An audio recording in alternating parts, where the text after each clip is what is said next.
সমুদ্রের পাড়ে যে ঢেউগুলো খুবই সুন্দর ছিল এবং আওয়াজ যে সাউন্ড সমুদ্রের ঢেউ হাঁটতে হাঁটতে বিচের মাঝখানে দেখলাম যে এখানে কিছু ছেলেরা দুষ্টুমি করে ওরা অনেক মানুষ যারা সারাদিন রুমে থাকে তারাই শান্ত, তাহলে একদম সরাসরি দেখলে যে শান্তিটা পাবেন সেটা। হ্যালো এভরিওয়ান, আসসালামু আলাইকুম রহমতুল্লাহি ওয়া বারাকাতুহু। আমি এইচ এম রবিউল। আমরা 3 দিনের সফরে চলে এসেছি কক্সবাজার সমুদ্র সৈকত।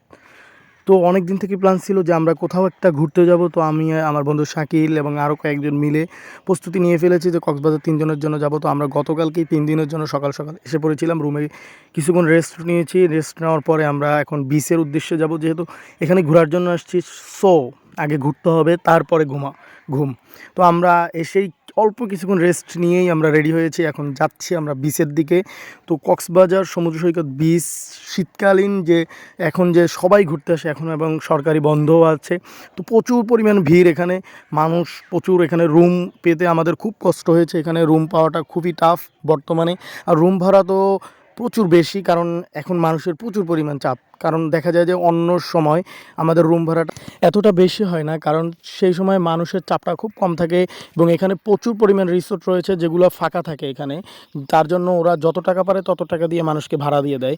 তো এখন মানুষের চাপ, বিভিন্ন ছুটি আছে সবার, তার কারণে সবাই ঘুরতে আসে। আর শীতকালীন যে এই ঘোরাটা কক্সবাজার সমুদ্র সৈকত সহ বিভিন্ন সমুদ্র সৈকত, কুয়াকাটা সমুদ্র সৈকত এবং বিভিন্ন পর্যটক স্থানে এই শীতকালে একটু ভিড় বেশিই থাকে, যেহেতু সবাই একটি ছুটি পায়, শীতকালীন ছুটি, এবং সবাই এই শীতকালেই ঘোরাটা একটু বেস্ট। কারণ দেখা যায় সমুদ্রের পাড়টা সবসময় গরম থাকে। আমরা একদম সকাল যখন যাচ্ছিলাম তখনও দেখেছি যে সূর্যের যে রৌদ্রের তাপ একদম সকাল থেকেই সেখানে থাকে।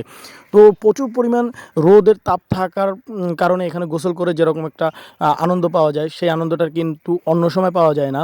আর সমুদ্রটার মোটামুটি ঢেউটাও ঠিকঠাক থাকে, কারণ দেখা যায় যখন বর্ষাকাল থাকে বা তুফানের সময় থাকে তখন যদি যারা যাবে, প্রচুর পরিমাণ সমুদ্র গরম থাকে, প্রচুর পরিমাণ ঢেউ থাকে। ঢেউয়ের কারণে দেখা যায় যে তাদের গোসল করতে কষ্ট হয়ে যায়, বা যারা পানিতে নামে তাদের সমস্যা হয় বিভিন্নভাবে। দেখা যায় মানুষকে ভিতরের দিকে ভাসিয়ে নিয়ে যায়। তো আজকের দেখেন আমরা সমুদ্র পাড়ে চলে এসেছি। সমুদ্রের পাড়ে যে ঢেউগুলো খুবই সুন্দর ছিল এবং আওয়াজ যে সাউন্ড সমুদ্রের ঢেউয়ের, এই সাউন্ডটা শুনলেই খুবই ভালো লাগে। আমরা রাতের 1টা-1:30 পর্যন্ত এখানে বসে বসে শুধু সমুদ্রের যে ঢেউয়ের সাউন্ড এবং সমুদ্রের ঢেউগুলো যে আসতেছে এগুলো অনুভব করতাম, খুবই ভালো লাগতো। তো আজকে আপনাদেরকে আমি সূর্য যে ডুবে এটা সহ দেখিয়ে দিব। এখানে আমরা হাঁটতে হাঁটতে বিচের মাঝখানে দেখলাম যে এখানে কিছু ছেলেরা দুষ্টুমি করে ওরা একজনকে এরকম বালু দিয়ে, মানে বালু চাপা দিয়ে রেখেছে এবং সবাই এখানে ভিডিও করতেছিল। তো আমি অল্প করে ভিডিও করেছি।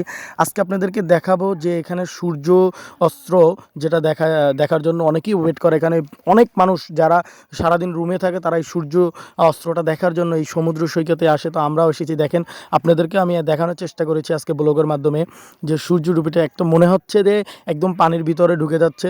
খুবই সুন্দর একটা চমৎকার একটা দৃশ্য, যে দৃশ্যটার কথা না বললেই নয়। এত সুন্দর দৃশ্য যেটা আপনারা একদম যদি কোনো সময় যান তাহলে একদম সরাসরি দেখলে যে শান্তিটা পাবেন, সেটা থেকে অল্প কিছু হলেও ভিডিওতে দেখার মাধ্যমে আপনাদেরকে হয়তো অনুভব করতে পারবেন যে কতটা সুন্দর দৃশ্য, এটা থেকে আর কত সুন্দর দৃশ্য।